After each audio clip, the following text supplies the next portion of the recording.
Now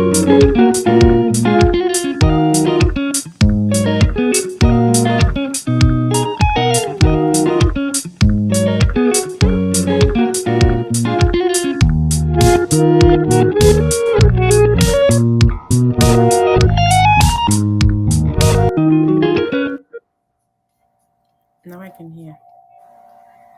Good evening. Welcome to KIKI's chat show.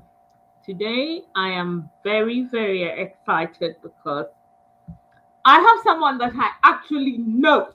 This is my, in Ghana we say, Imama Mingo. This is my special somebody. And every move she makes, I am so proud of her. And we decided together that she will come on and tell her story. Now, one thing that I find fascinating about today's topic is that stories are such a part of who we are as human beings. If you think about it, stories are really the foundations of civilization. They are a way that we as humans pass down lessons from one generation to the next. Now, before we even had hieroglyphics or written word, before we had a way to record history, it was passed down verbally, orally, through story. In other words, stories are deeply programmed into us as a way that we learn. Now, you meet somebody and you wonder, how did it? How did they become who they are? How did they think this thing that I haven't thought about? It's a kind of emotional engagement, and telling a story about these people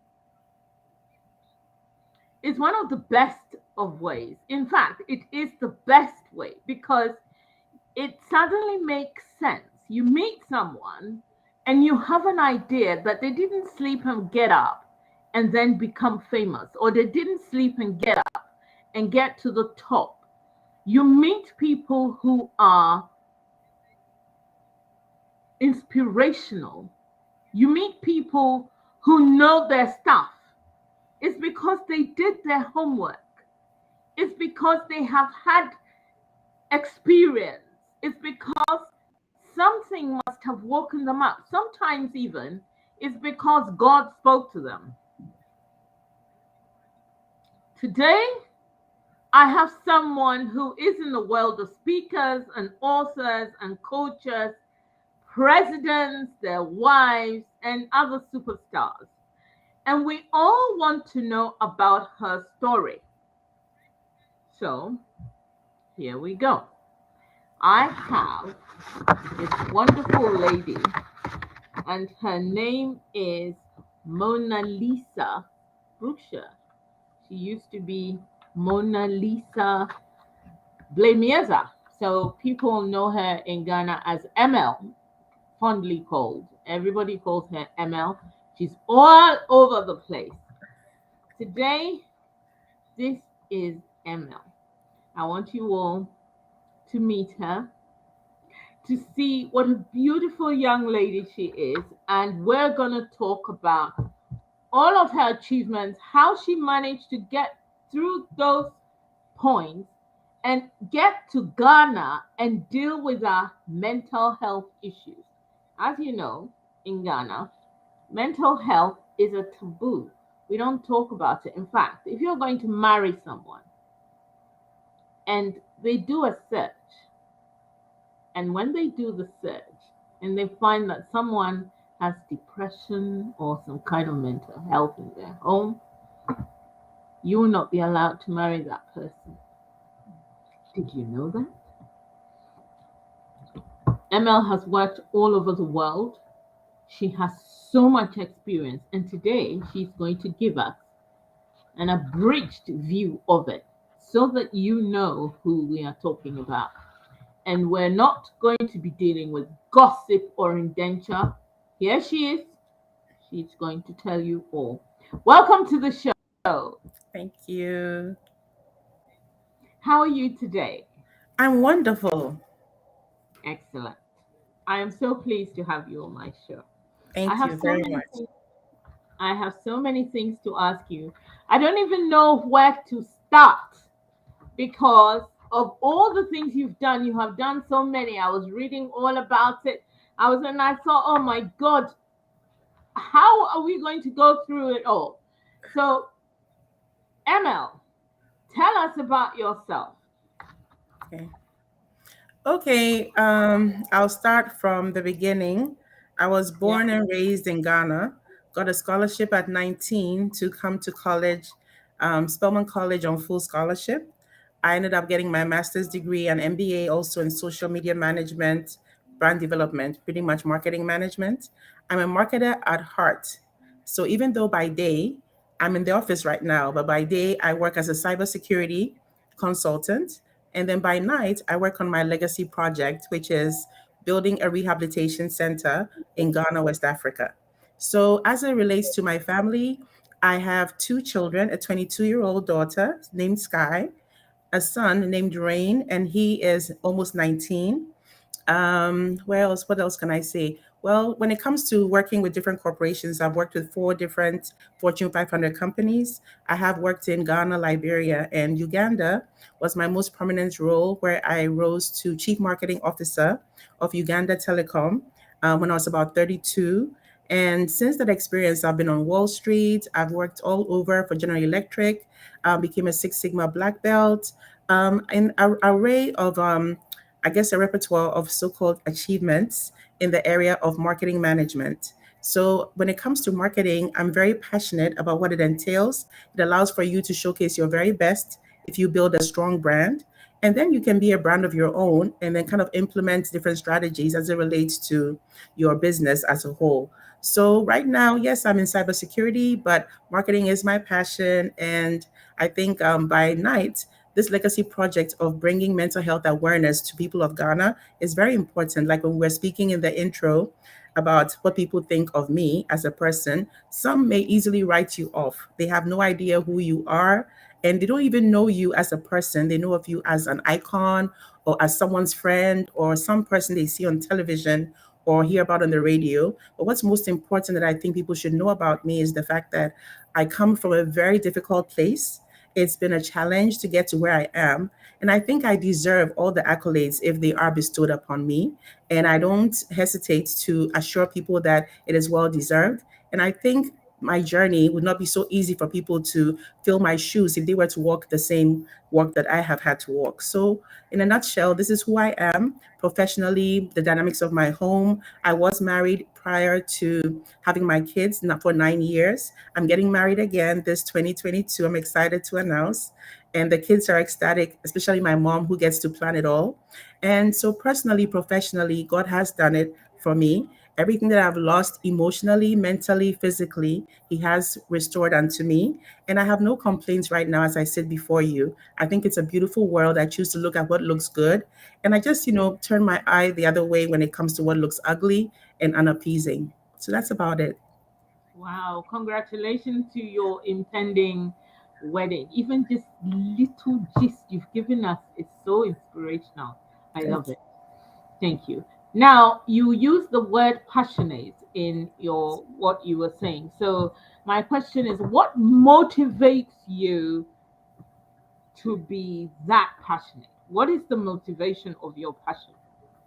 Yes. I know some people will say their parents motivate them, their children motivate them. But with me, it's all of humanity. The basic interaction is so exciting to me. Like when I wake up and I interact with people, I hear how they feel, their emotions, their assertions, their belief systems. Just being able to interact on a social media standpoint or even otherwise is very inspiring to me because no one can be left out. Every single person counts. And if you think of people in that regard, you won't discount anybody that you meet. You'll see a value or some substance to who they are and what they represent. And that's my goal in life. And I'm passionate about the very human existence as a basic necessity in life.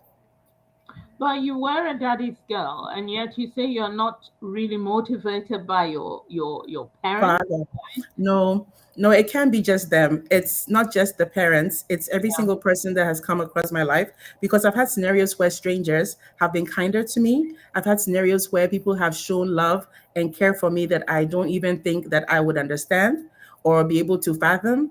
And sometimes where I've gone toe to toe, back to back with my mom, who should be the one who loves me most. So, in just the dynamics of what life represents, loving relationships are difficult, and stranger relationships with strangers can be easier because you don't have to describe who you are. You don't have to actually assert what you represent, but they take you at face value. And sometimes that's all you need in life to be able to make it, you know? Yeah, I agree. But mother and daughter relationships are very, Very very, complicated. very complicated. Even though we love them to death, and Yes, next to your dad, she's the next yes. person you've loved ever. But and yet, Yes, I know yes, what you mean. I yes. do. I was very close to my father. He Mhm. passed when I was about 14 years old. And I Mhm. always tell this story. People think it's so traumatizing.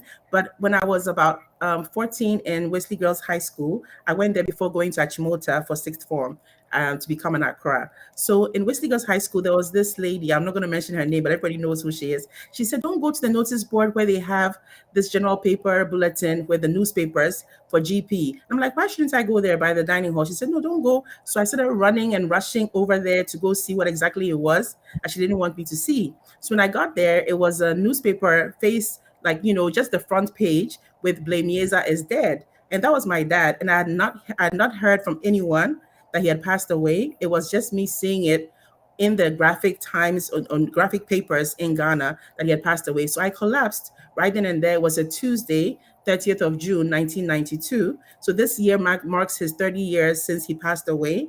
And it was very difficult in the sick bay when I awoke and they said he had passed away. I came to terms with the issues and the culminating circumstances around his death, and being able to move from very wealthy to excessively, lavish settings to very, very humble background that I had to also endure until today, where I say I consider myself a self made person, as opposed to people might think, oh, she has some money somewhere, the father left her this and that. It's not the case at all. I would say that everything has been an acquisition of just my own hard work, endurance, persistence, and determination.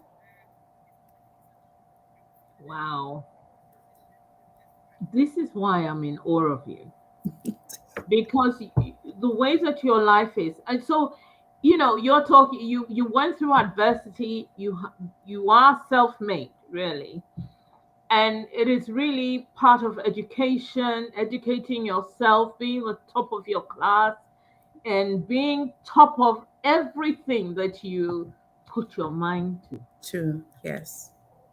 Do you Yes. want to tell us a little bit about how your mental health affected you? Yes, I would say that when I was about 28, I had all these multiple real estate properties, a wonderful home on half an acre of land, very expensive accommodation. Um, I had risen to the top in my career. I'd gotten my MBA degree, working at General Electric, Six Sigma Black Belt Marketing Manager. Soon as I lost the opportunity to be able to be employed, I lost my home. I came on the 6th of June. I'll never forget, 06/06/2006, a very, very memorable day. And my stuff had been thrown all out on the lawn. So I was with the kids. My daughter was 6, my son was 3. And we just simply picked up the pictures because we couldn't even put the stuff into the car. It wouldn't fit into my vehicle. So we picked everything up. We saw the neighbors staring, and then we began to sleep in the car. And it's because I had called so many friends and they thought, oh, this is Blay-Miezah's daughter. Maybe she's involved in something terrible. We don't want to be bothered. And people were just not taking my calls. And it was like those days, there was not even network issues. People were like, oh, we can't hear you. The network is so bad. And I was like, there wasn't even WhatsApp at the time. And yet, so I said, okay, let me just hang in here with the kids. So we were sleeping in the car, going to Walmart, using wipes to wipe down and stuff like that for just a few days. And I was driving on the highway, and a police officer said I had a broken tail light. By the time he put my driver's license information in and my registration, they said Mercedes Benz of Buckhead wanted their ML350 back. I had just been paying on this vehicle and only missing 2 payments. They repossessed the car right then and there. So when they repossessed the car, the police just walked me to the nearest shelter in Fulton County. And that's how we began to stay in a shelter. They gave us one blanket and they said, if you have 2 kids, you're on the ground, you sleep on the floor. If you have more than 2 kids, you get a bed. So you just have to wait until there's accommodation in that regard. So we used the blanket to cover my son, who was 3 years old. And then we would stay up, my daughter and I, talking all night because it would be cold, or, we just wouldn't want to sleep, because we had so many things that would be nightmares if we were to even close our eyes. So one day she said, Mommy, I think grandma is rich, or grandma can be able to solve this problem. Let's call grandma and leave here. So I went to the security guard and I had cash assistance, I had food stamps, the bare minimum, I guess, the benefits that we are privileged to have in America. And I borrowed $5 from the guy. And he was very kind. He gave me the $5. I bought a CTA Africa calling card. Those days it was all about the calling cards. And I called on the payphone to my mom and I said, I've lost everything. The mansion she saw was gone. The mansion was gone. 4 additional properties gone. They claimed I was worth $1.2 million. I'd gone for bankruptcy, had filed, they banged the gavel. They said I had nothing to my name. It was just terrible. So when she heard, she said, no, it can't be. I just came for the housewarming. How could you say that you've lost everything? I said, yes, it's true.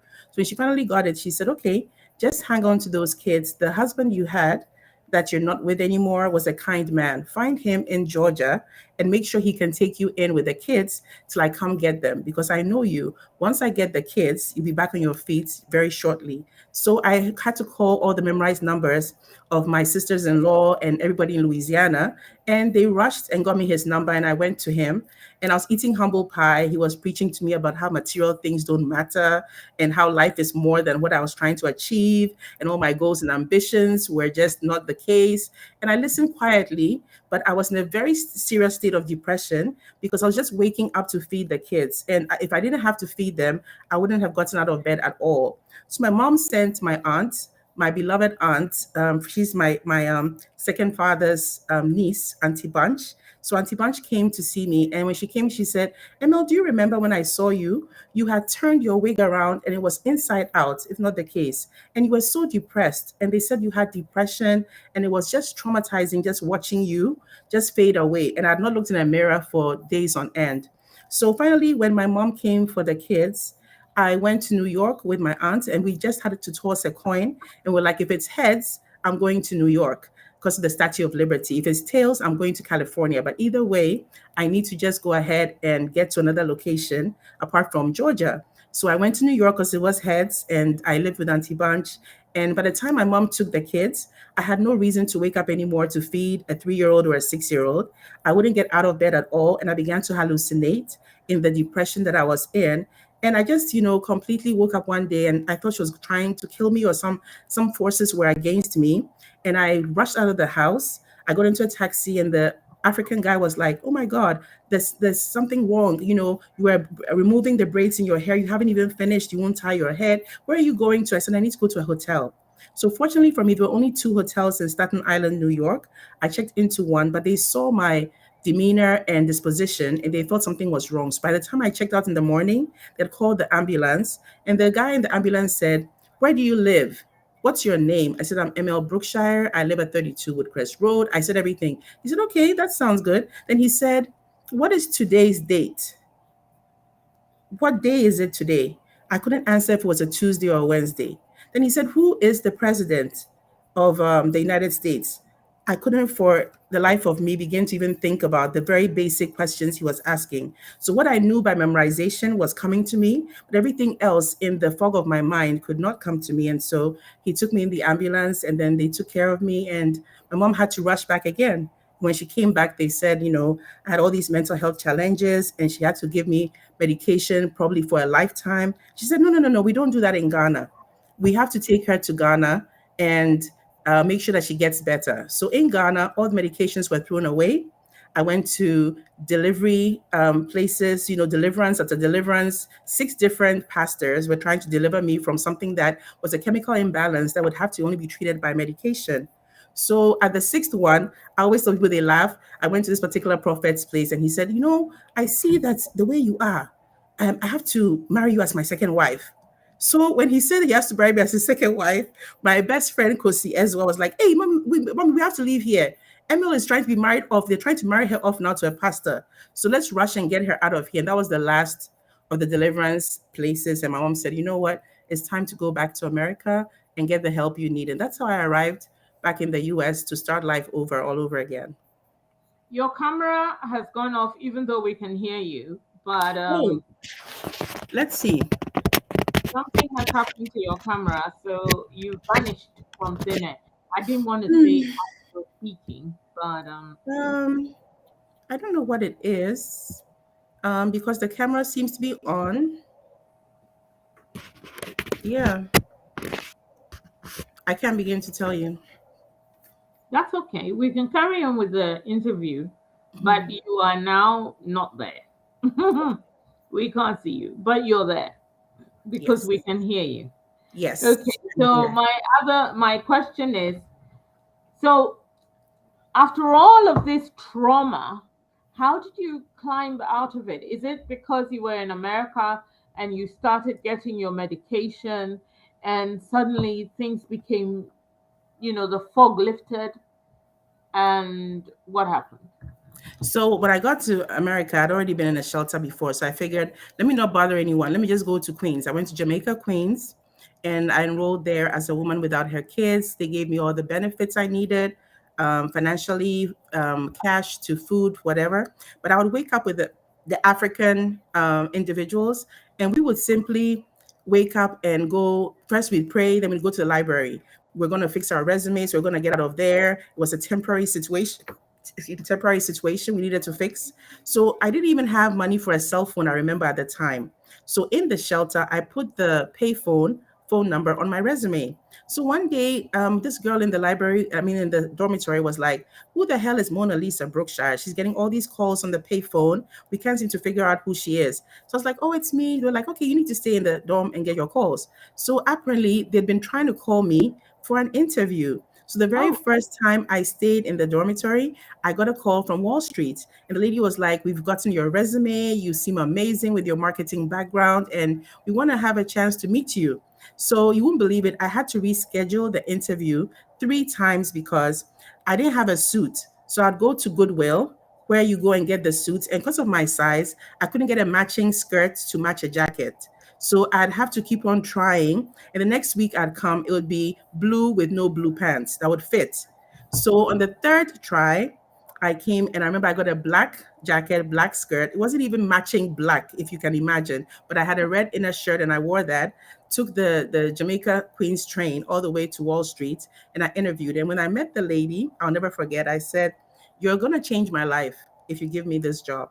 I'm not going to just work like be mediocre. I'm going to be exceptional because I'm a person of excellence." And I just have to tell you that at this point in time, I have the accolades, I have the education, I have everything that it takes on paper. But what's more important is my attitude towards this opportunity. And I'm not going to let you down. I'm going to work extremely hard, and you'll be amazed at what I can do in a very short period of time because of my learning agility. And she believed me, and she said she had tears in her eyes about how I was in the shelter. She felt proud of me. She said, "How could you have done this, coming from Africa to come and be in America with no family here?" So when she hired me for the role, I was just coming out of the subway when I went to the payphone, and then I checked messages on another person's phone, and it said, "You've gotten the opportunity, we can't wait to have you on board." And so she knew an editor at Ebony Magazine. And she told the editor about my story. And that's how, when I moved into my Harlem apartment and I picked up my life all over again, I remember I had a signing bonus. I gave $500 to my buddies who were in the shelter to leave the shelter to see if they could start life over because I was leaving them. And then I moved into the Harlem apartment, and Ebony Magazine came with the photographer. I put a kente. I'll send you the picture. I put a kente on the back of the couch, and then they interviewed me, and people were like, "Oh, this girl who went crazy in America, now she's in Ebony Magazine. Now we see she's picking up the pieces." It's like I've picked up from somewhere. So it was just interesting to notice that I had to achieve something to be recognized and to be visible. Where was I before? The same person. Why was I not validated by those who said they loved me at that point in time? Why would it take for there to be trauma, stress, and arise before people identify me for who I am. And that's the story. And I came out of it and decided to take medication. I believe in medication treatment, the way you take diabetes medication or you have cancer medications. Why is it so much that the invisible scars you have with mental health are so prevailing and hard to understand or hard to accept? When it's physical, even if you're disabled, people can see it. So I think when it's innate and it's invisible, they just can't begin to fathom if it's a high level stress or if it's a low level, and they just don't want to be bothered as to figuring things out. So it's not my place to share with them my story all the time, but it is my place to raise the awareness for others who've gone through what I've gone through. This is emotional. You made me cry even. I mean, this whole thing is just, this is emotional. So now everyone knows the background of your passion for mental health. How did you then decide to take it on? So how did I decide to, you said, to do what? Say that part again. I couldn't hear you. Take it to Ghana. I wish we could see you because it's I like don't I'm know, Upper Candy. I'm trying to see, and the settings are fine. Everything. Let me see. Is it the integrated camera? unless of course Oh you yeah, it are. was. It Hello. was. It was the camera. The camera was pointed elsewhere. I mean, on the settings that I changed for the mirror. You know, the mirror thing I was saying about my hair and touching the wrong place. Yeah. So anyway, you said the question was, how did I get from there to? Yeah, how did you then, because of your experience with mental health, so you were in the States working and doing all sorts of things. This woman had helped you, you sorted your life out. In fact, even when you had that interview with, did you Janine. yeah, you had an interview, kind of, you were sitting in a chair and, all of that, wearing the kente and all.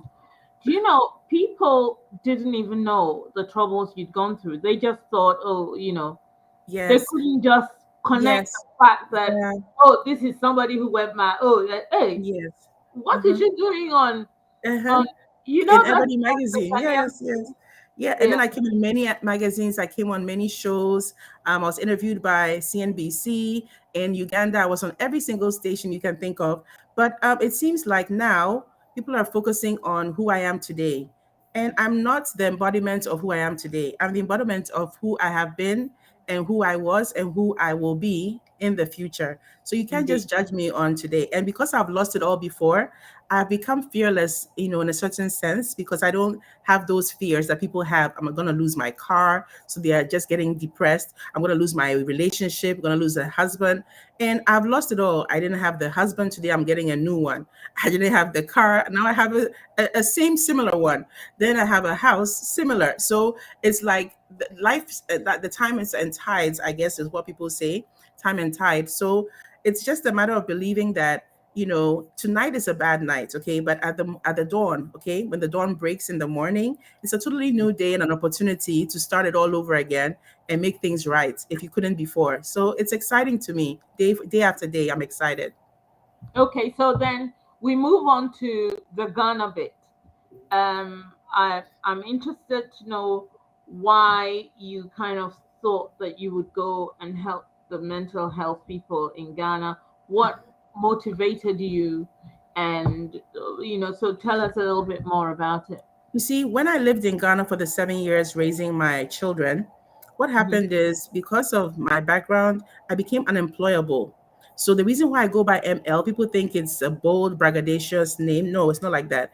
The Mona Lisa, my mom said we should change the name to some other name so that I can get a job because I was living and no one would hire me because of my past. So my son said, Louisa is like a Greek or a German warrior. So L will be Louisa. Then M, Mona, would become Maria because my daughter said, if maybe we call you Maria after Jesus's mother, you won't get sick anymore, mommy. So we're going to call you Maria Louisa. So we went to the courthouse. My mom signed, I signed everything, and I changed my name. So those who knew me in adulthood knew me as Maria Louisa, and those who Oh, knew me as a child knew me as Mona Lisa. So I figured when I got to grips and I understood and I accepted who I am, I figured I'll just go by my initials, okay? It doesn't reveal gender, it doesn't reveal culture, it doesn't reveal anything about who I am than just the initials of who I am. So you get to wait to meet me. So I would go for interviews, and these Caucasians would be like, "We thought you were a white male, like, a Caucasian male." And then I'd be like, "No, no, no. Actually, I'm not just black. I'm also African." And they're like, "I'm not even African American, and you're a female." So it's like I just surprised them, and we'd have a lot to talk about this ML person that they were meeting for the first time, because on paper they had no idea who would present themselves. And that's what I do. I like to showcase my own self. Meet me in person. Don't have a designation or a thought process of who you think I am. Get to meet me, and I assure you, you fall in love with the person you're gonna meet, because I'm just like that. I have a heart of gold, is what people say. And beyond that, I'm non-judgmental. I'm very accepting and tolerant of all people from all walks of life. People see me with presidents and first ladies, and they think I'm only into the creme de la creme of society. But I have drivers on my social media platforms. I have my mother's house help on my social media platforms. They tell me they can't wait to see me in May to cook my favorite jollof with corned beef stew. So it's not like I just have dignitaries on platforms, but I have people from all walks of life. Anyone who impacts me You have positively me. is, You yes, have yes, I me. know. Anyone who impacts me positively deserves a place in my life, and I make room and I make time for relationships. I think they're very vital and very important. Excellent. You I don't know. You've made me emotional with this whole thing. Okay, so still we're on course to Ghana.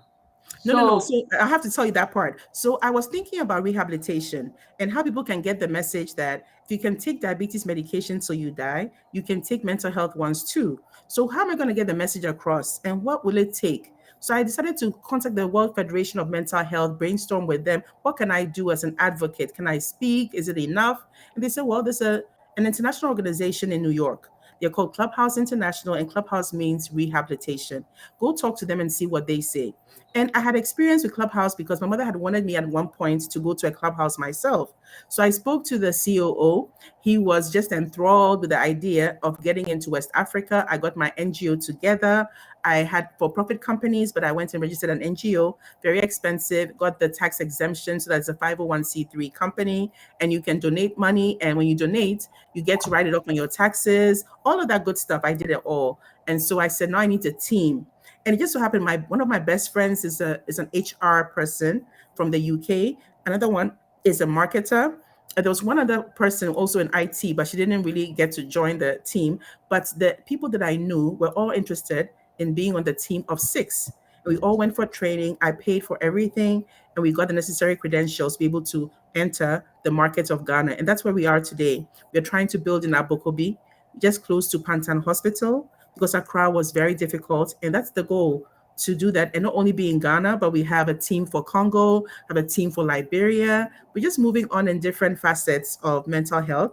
And I can't wait to have this legacy live on beyond my time when I expire, for others to be able to do the same thing that I'm doing in Ghana and beyond. okay, so now that you are doing all of this with the um in Ghana, in Abokovi, and then Liberia, Congo, etc., how are you going to fund it? Okay, so shows like this, we get to talk about our GoFundMe pages. We get to talk about, okay, so it's a four-pronged approach. First of all, we need international funding. And so the Clubhouse International has donors, and they're going to have donors that will support every country or state or location where they happen to be, because we are Clubhouse franchised. So with those donors, they only give money for operational businesses. You can't be a startup. So they don't support the building. But what they do support is administrative, operational, staffing costs. So we're going to get it there. So I figure that from GoFundMe, that's just kind, caring people who want to support, oblivious to what is going on, but are kind of mentally, they're aware of mental health challenges. So in Ghana, we're looking at media partners, TV Africa, TV3 for TV television, radio, Mhm. EIB, and Joy FM. I had a meeting with Joy FM. We want them to raise money, and then they take a split of 20%. They offer us 80%. That is basically the very the very highest we can go at in terms of a ratio. Then we have newspapers, Business and Financial Times we're speaking to, and also finally online digital access. So when they put a banner on the Business and Financial Times on the front, they'll have quarterly articles of what I'm doing inside of the newspaper to help raise the funds so that they can also have a 90-10 split. So beyond that, I'm also speaking at the Ghana CEO Summit this May. I'll be going back to Ghana.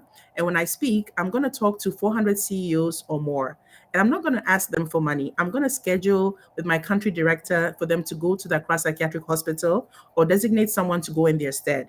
And when they go there themselves and they see the deplorable conditions and how beautiful the people are and the chance that they need to be able to live their lives, they will then give willingly what I could never have written enough in a proposal that I've already submitted to them. They'll be able to understand what the words mean because you're going to see it live in pictures, And there's a lady, I keep on using her as an example. She was dropped off at the gate at age 16.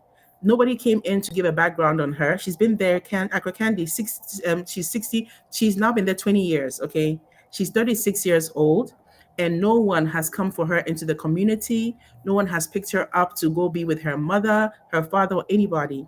So right now we have an Accra who's a donor, anonymous donor, giving money to this particular lady and another person who've been there and are challenged so that they can have a standard of life and a setting where they'll be able to be self-sufficient and independent. So who has dreams beyond 20 years? She says she has a dream of being a hairstylist. She wants to do people's hair and braid.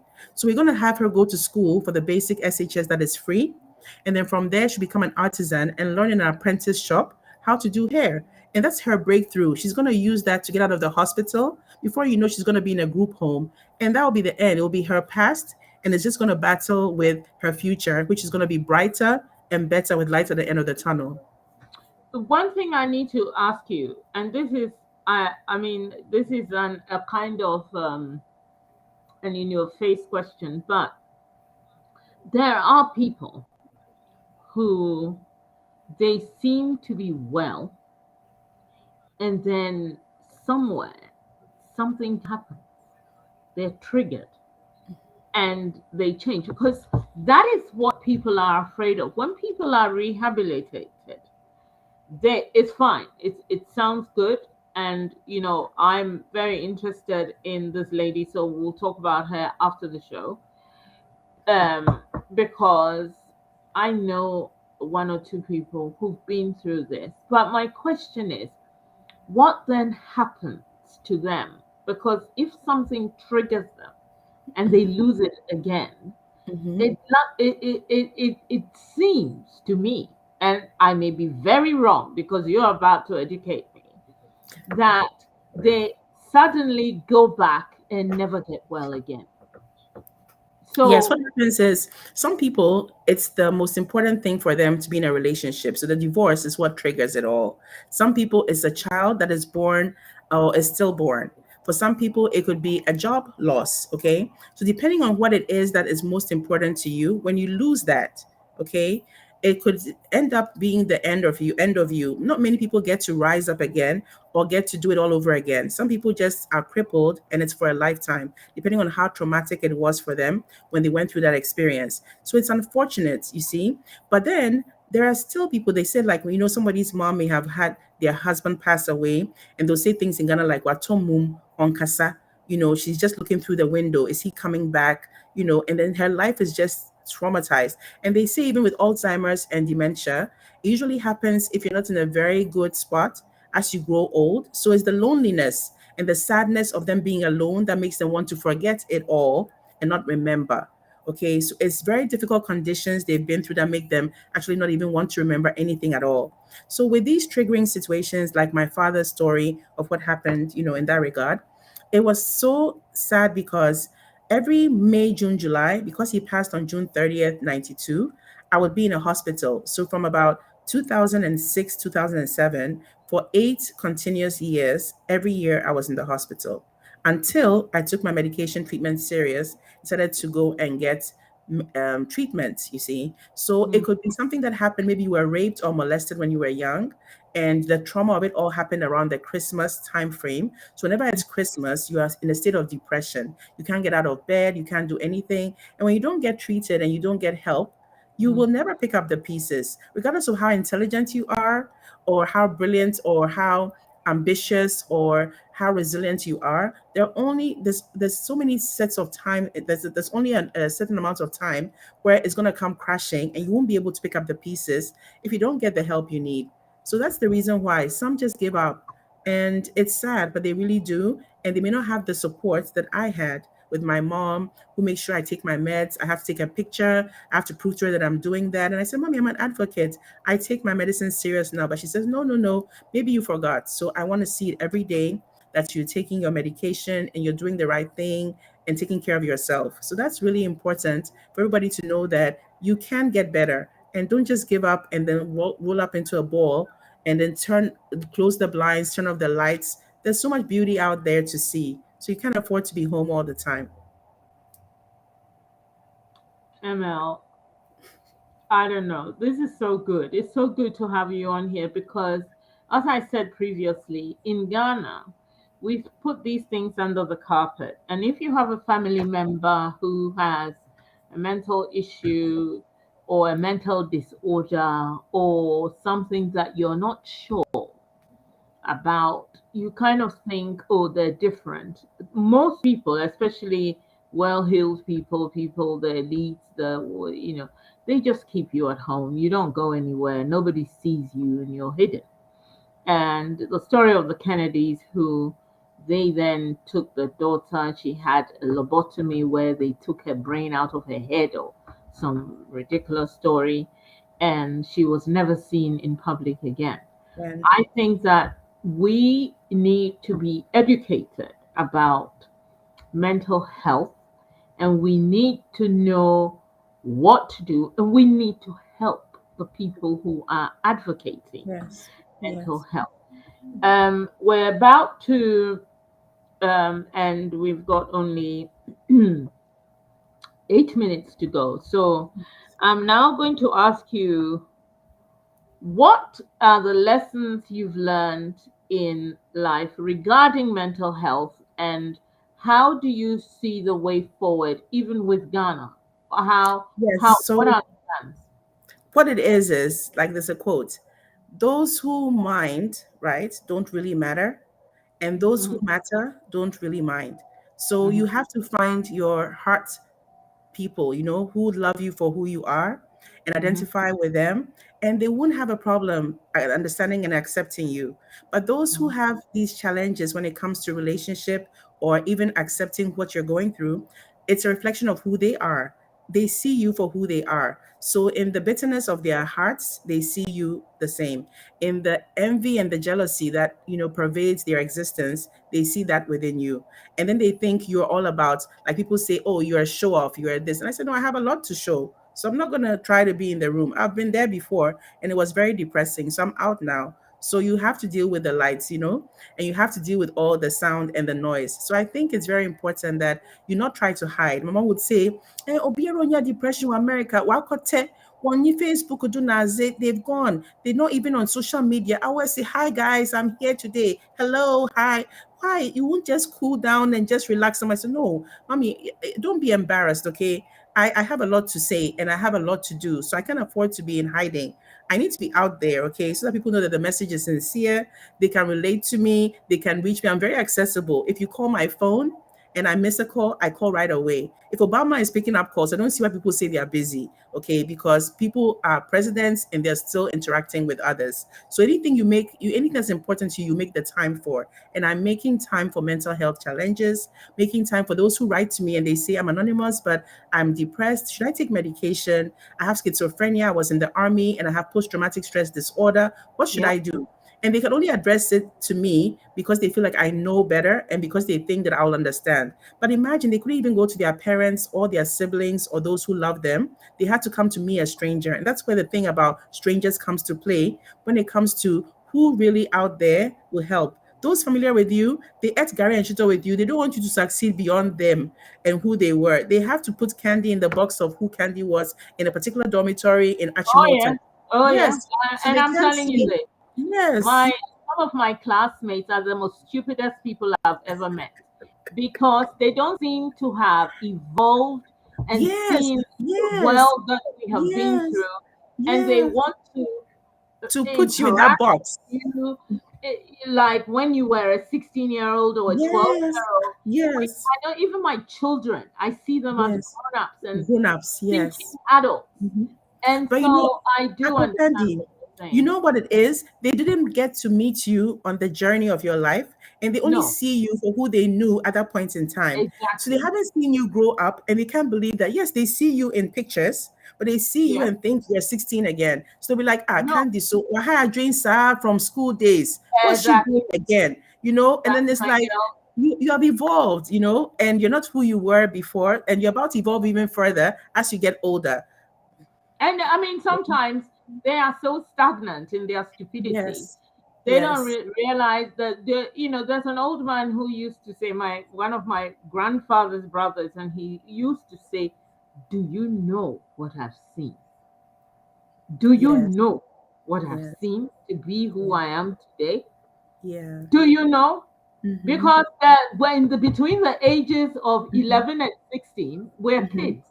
You Yes, understand? So yes, that's this is why I say they're very stupid.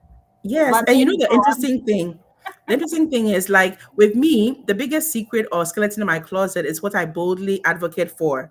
So there's nothing that would ever happen that would ever bring me down beyond where I am today, because there's nothing you could unravel about me that would be so unique or different or even deplorable as this so-called mental health condition. So if it was a man I had to meet, I've met the one. If it was a relationship I had to get into business-wise, I'm in it.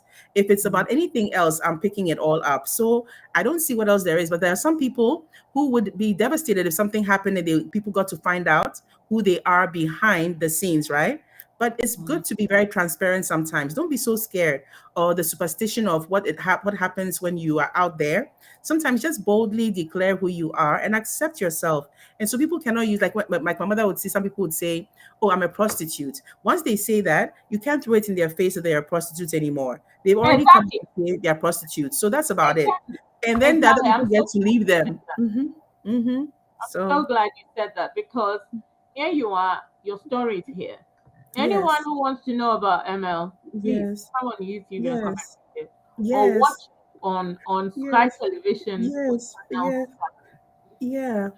So I have ML. nothing to hide, and I'm happy you give me the opportunity to speak today. I'm very excited to.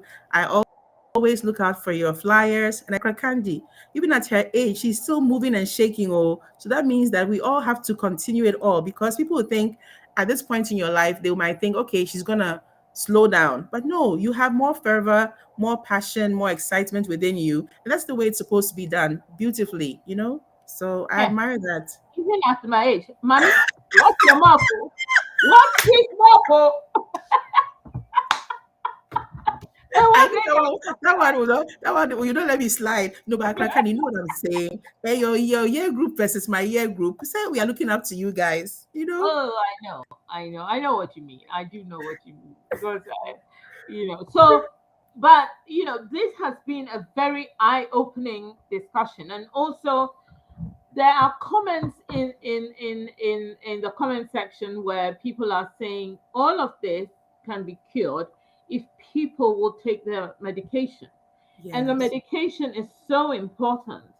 So this is Kaleidoscope. Mm. Kaleidoscope has a lot of information, which I think all the listeners, anyone who wants to invite people to look at this video should look at it and educate themselves on. We need to, and as um, Senator Tamako is saying, we need to remove that stigma of mental Yeah. health. Yes. Mental health is not something that you hide from. Mm-hmm. Mm-hmm. We need to help our family members, our friends, our family, etc. And we need to remove envy from our lives, really, to be Yes. able to deal with and help each other. So Yes. you think that when you were in school, your classmate's father was rich and therefore now Mm-hmm. they need help, you don't want to Yes. help. What kind of Yes. stupidity is this? Yes. It's crazy. Yeah. It's crazy. So, I mean, we didn't come on the show to talk Yes. about this kind of negativity. However, I Yes. think I'll read what Senator Tamako said. And she says mental health stigma arises from the lack of understanding of mental illness, ignorance, and misinformation. And people have negative attitudes and beliefs towards it. So she's saying, bless you, ML, for your advocacy. ML, you are a star. I mean, we Thank have to end you. here. We could go Yes. on talking for ages, Yes. but you will come back. I think that as you go on and as you progress in the mental health issue in Ghana regarding Clubhouse, I did have a question about Clubhouse, but I'll ask it later. I Okay. think people should always direct people to read the comments as well because there's so much information there. Yes. Um, ML, thank you so much for You're coming on with welcome. It's a pleasure. It's a wow. pleasure. And I really have enjoyed it. Another thing I want to say is I want to thank all the listeners who stayed to watch, up till now. There's still people making comments and speaking. I think that is very good. I think we all know someone who has Yes. a mental health Yes. issue. Yes. We all know someone. If you know someone who is even nervous to be in public and someone Anxiety. who suffers from anxiety, Anxiety. PSTD, something happened to Yes. them, Yes. they need help, and you Yes. are the person. If you are educated, Mm-hmm. education doesn't mean that you are walking about holding your particulars. Show No. me your particular. Who does Yes. that? Yes. Education means you understand what is Yes. going on. You can Yes. help your neighbor. Yes. You can understand when somebody is recoiling from something. You can Mm-hmm. understand when someone gets upset, when someone is triggered. Mm-hmm. That is education. Yes. Yes. And I Knowledge is have really power. Knowledge is power. And I hope is always people power. will stand up for Knowledge. themselves and be their best selves and live your best life. If you know me, I live my best life. I'm I always know having you. fun and I'm always, happy and buoyant. And some days I'm down, but it doesn't take too long to put a smile on my face all over again. One So, time. One time. Even that chat we had about uh, the thing. You yes, know, yes. that was some good chat. But anyway, people, thank you. The program has ended. Otherwise, my producer will kill me. ML, Yes. stay on the line. We'll talk after Okay. this. Okay. Thank you. Bye, everyone. Bye, Crack Well, be Candy. well. Be Bye.